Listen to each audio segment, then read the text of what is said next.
நேத்து சட்டசபை முடிஞ்சுது. அதுக்கு முன்னாடி தான் சொல்லிக்கிட்டு இருந்தாங்க, சிஎம் வந்து பேசவே மாட்டேங்கிறாரு, உர்ருன்னு இருக்கிறாரு, 5 மணி நேரம் அமைதியா இருக்கிறாரு அப்படின்னு சொல்லிக்கிட்டு இருந்தோம். நேத்து என்ன ஆச்சுன்னா, அந்த மூவிஸ் எல்லாம் கிளைமேக்ஸ் வரும்ல, அந்த மாதிரி ஒரு அதிரடி சண்டை காட்சி மாதிரி, ஒரு பிரம்மாண்டமான சண்டை காட்சி மாதிரி கடைசி ஒரு 30 மினிட்ஸ் செஞ்சுட்டாரு இல்லையா? இதை பற்றி தான் பேச போறேன். உங்க அப்பா எங்கதான் இருப்பாருன்னு சொன்னாங்க, அதான் தேடிக்கிட்டு இருக்கேன். எங்க உங்க அப்பாவையே காணோம்? 5 நிமிஷம் பேசினதுக்கே கொளத்தூரி இந்த ஆட்டம் அடிச்சு. ஏன் இவ்வளவு கோவம்? ஏன் இவ்வளவு கதறல்?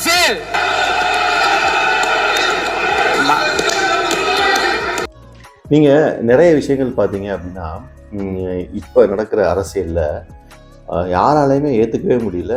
அவ்வளோ சுவாரஸ்யமாக இருக்கா, இல்லை காமெடியாக இருக்கா, இல்லை இதுதான் இனிமே இருக்குமா அப்படிங்கிற மாதிரி ஒரு கொஸ்டின் மார்க் எல்லாருக்கும் வந்திருக்கு. சரி, ஒன்று ஒன்றா பார்க்கலாம்.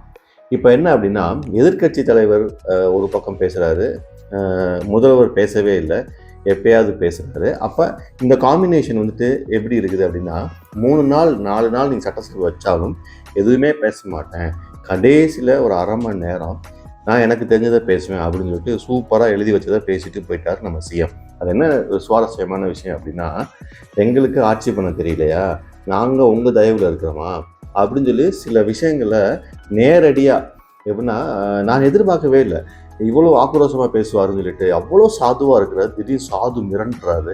அந்த அளவுக்கு பேசும்போது எதிர்கட்சியில் இருக்கிற உதயநிதி அவர்கள் வந்து இதை ஒத்துக்க மாட்டோம்னு சொல்லிட்டு அவங்க வெளிநடப்பு பண்ணுறாங்க.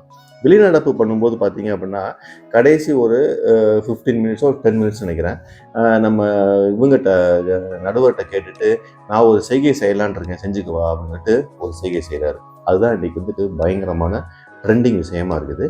ஸோ ஈவில்ஸ்னு டெவில்ஸ் பேசக்கூடாது.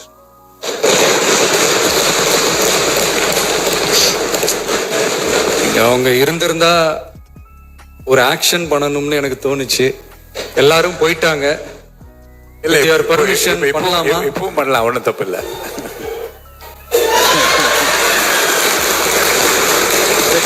நான் 2 விஷயமா பார்க்குறேன். ஒன்று, பாலிடிக்ஸ் தெரிஞ்சு விமர்சனர்கள் எப்படி பார்க்குறாங்க, பியூர் தத்துவம் பேசி அரசியல் பண்ணக்கூடிய எப்படி பார்க்குறாங்க, ஆர் விஜயுடைய ரசிகர்கள் தொண்டர்கள் அவர்கள் எப்படி பார்க்குறாங்க அப்படிங்கிறது தான் இங்கே 2 கிளாசிஃபிகேஷன்.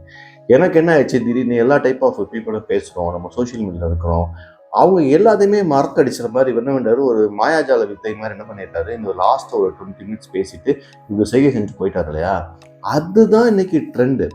ஸோ இந்த ஆட்சி வந்து மக்களுக்கான ஆட்சி, என் ரசிகர்கள் என் தொண்டர்கள் என்னை வந்து செலக்ட் பண்ணியிருக்காங்க, அவங்களுக்காக தான் நான் செய்கிறேன் அப்படின்னு சொல்லிட்டு செஞ்ச மாதிரி ஒரு சினிமாத்தனமான ஒரு சீன்ஸ் செஞ்சுட்டு விஜய் அவர்கள் போயிட்டாங்க. அந்த பக்கம் தத்துவம் ரீதியாக பேசிக்கிட்டு இருக்கவங்கன்னா, எனக்கு தெரிஞ்சு சரி, விஜயை வந்து குறை சொல்கிறவங்க இதெல்லாம் பண்ணக்கூடாது, ரீல்ஸ் மாதிரி இருக்குதான் சொல்கிறாங்கல்ல, பட் அது சொல்கிறதுக்கு தகுதியான ஆட்கள் அங்கே இல்லை. எய்த்தாப்பில் யார் உட்காந்துருக்காங்கன்னா, திமுகவும் அதிமுக உட்காந்துருக்கு. அதிமுக ஜாலியாக படுத்து கிடக்குறாங்க. திமுக வந்துட்டு ஒரு அழகாக ஒன்று சொல்கிறாரு, என்ன ஆட்சி, கொள்ளை அடிச்சுட்டு அந்த கொள்ளையடித்த பணத்தை பாதுகாக்கிறதுக்கான தந்திரமாக செய்கிற ஆட்சி தான் நல்ல ஆட்சின்னு வச்சிங்கன்னா அது என் ஆட்சி இல்லை, அழகாக சொல்லிட்டாரு. ஸோ இந்த இடத்துல நான் வந்து என்ன செய்கிறேன்னா, சரி, ஒருத்தர் கேள்வி கேட்குறதுக்கு சரி அவன் தப்பாக பண்ணுறான், அவன் வந்து இந்த பதவி மிஸ்யூஸ் பண்ணுறாங்க, இது சரியாக செய்ய தெரியல அப்படின்னு சொல்கிறதுக்கு ஒரு தகுதி வேணும் இல்லையா? அந்த தகுதி எதிர்த்தாப்புல இருக்கிறவங்க இருக்கான்னு கேட்டால் இல்லை. அதை கேட்கும்போது அவங்க என்ன செய்கிறாங்கன்னா, கோவம் வந்தது அவங்களுக்கு. நீங்கள் என்ன யாரை பார்த்து சொல்கிறீங்க, யார் கொள்ளையடிச்சா, யார் பார்ட்டி ஃபண்டு பானா, சார் உலகத்துக்கே தெரியும், நீங்கள் எல்லாம் உங்களோட முழு அந்த இடத்துல உட்காந்துருக்கக்கூடிய எதிர்கட்சியில் உட்காந்துருக்கக்கூடிய எல்லாருமே பார்த்தீங்க அப்படின்னா ஊழல்கள் சிலைத்த, அதை வச்சு பணம் சம்பாரித்து டெக்னிக்கலாக எப்படி செய்கிறது, அதை எப்படி பாதுகாக்கிறது, இதுதான் அவங்களுடைய வேலை. அதுதான் அரசியலாக நான் செய்ய மாட்டேன் அரசியல்ங்கிட்டு ரொம்ப கவராக செஞ்சுட்டு போயிடுறாரு. ஸோ இவர் செஞ்சு சரியா தப்பான்னு சொல்றதுக்கு ஒரு தகுதி ஒன்று இல்லையா? இப்போ யார் தகுதியாக இருக்கவங்க, நேர்மையாக இருக்கிறவங்க, நேர்மை நடந்தவங்க, அந்த மாதிரி ஆட்கள் யாருமே ஆப்போசிட் இல்லை. சரியா? அதை தாண்டி ஒரு குட்டி கதை சொல்கிறேன் அப்படின்னு சொல்லிட்டு, உங்கள் அப்பாவை காணோம், தேடி பார்த்தேன், பா மாஸ் கதை அது. எனக்கு தெரிஞ்சு அது எப்படினாலும் நீங்கள் வந்து டைவெர்ட் பண்ணலாம். சரியா? விஜய் அவர்கள் சப்போர்ட் பண்ணி விஜய் எதிர்க்கிறவங்க என்ன பண்ணுவாங்க, அந்த ஒரு மொமெண்ட் எனக்கு இதில் ஃபுல்லாக பிடிச்சது இது அதெல்லாம் கிடையாது. அந்த ஒரு சீன் சொன்னல, உங்க அப்பாவை காணோம் தேடிக்கிட்டு இருக்கிறேன், அது மாதிரி அவர் எங்களுக்கும் கிண்டல் பண்ண தெரியும், கேலி பண்ண தெரியும் சொல்லிட்டு ஒரு சின்ன சம்பவம் பண்ணாரு.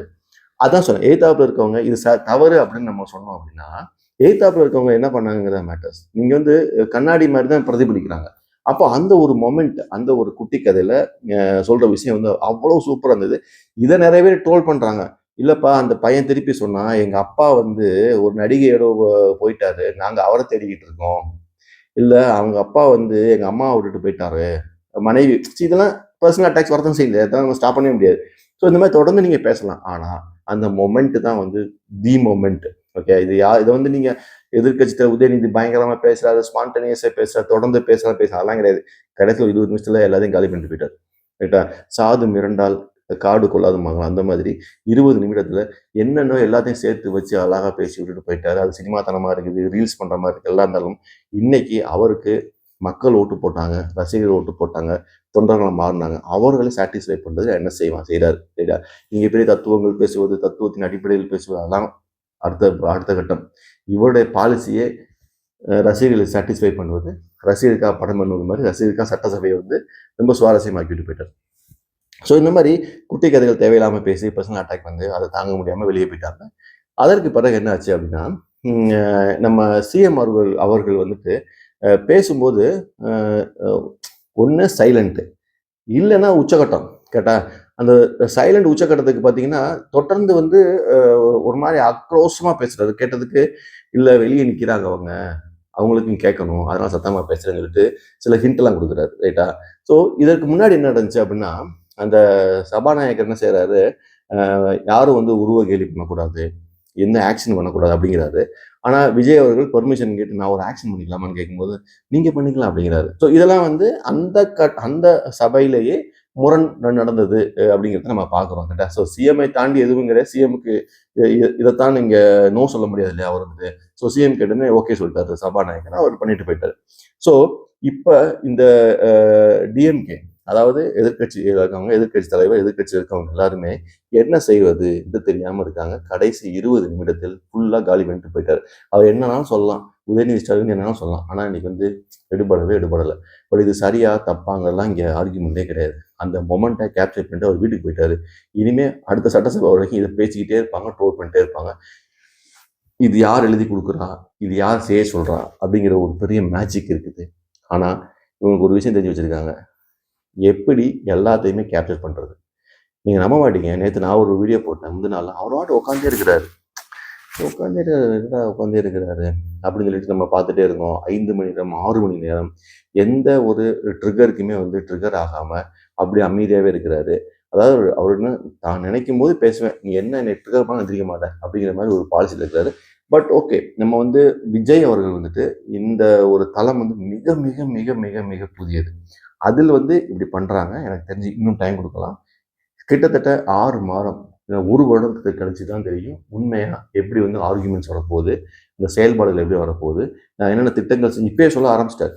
என்னென்ன திட்டங்கள் பண்ணிக்கிட்டு இருக்கேன், நாங்கள் சும்மாலாம் இல்லை, எல்லாருமே ஆக்டிவாக இருக்கிறோம். ஆனால் திரும்ப திரும்ப என்ன சொல்றாங்க, ஊழல்ல துளைத்து கிடக்குது, இதை நாங்கள் எடுத்து சரி பண்ணுறதுக்கே எங்களுக்கு டைம் ஆகும் அப்படின்னு சொல்றாங்க. ஸோ அதனால் டிஎம்கேக்கு எந்த பாயிண்ட்ஸுமே இல்லை. ஏன்னா அவங்க வந்து ஏடிஎம்கே டிஎம்கே பாயிண்ட்ஸே கிடையாது. இப்போ தப்புன்னே வச்சுக்கோங்களேன், இப்போ பண்ணதான் தப்புன்னு வச்சுக்கோங்களேன். பட் நீ என்ன பண்ண, நீ பயங்கரமான ஊழல் பண்ணி வச்சிருக்கீங்க. ஸோ அப்படிங்கும்போது இதை பற்றி பேசவே முடியாது. பட் ஓகே, நடந்தது நடந்துருச்சு. எது நடந்ததோ நன்றாக நடந்ததுன்னு நினச்சிக்க வேண்டியதான். ஒரு அதிரி புதிரியான ஒரு சட்டசபை முடிஞ்சது. அடுத்த சபைக்கு வைப்போம். தேங்க்யூ.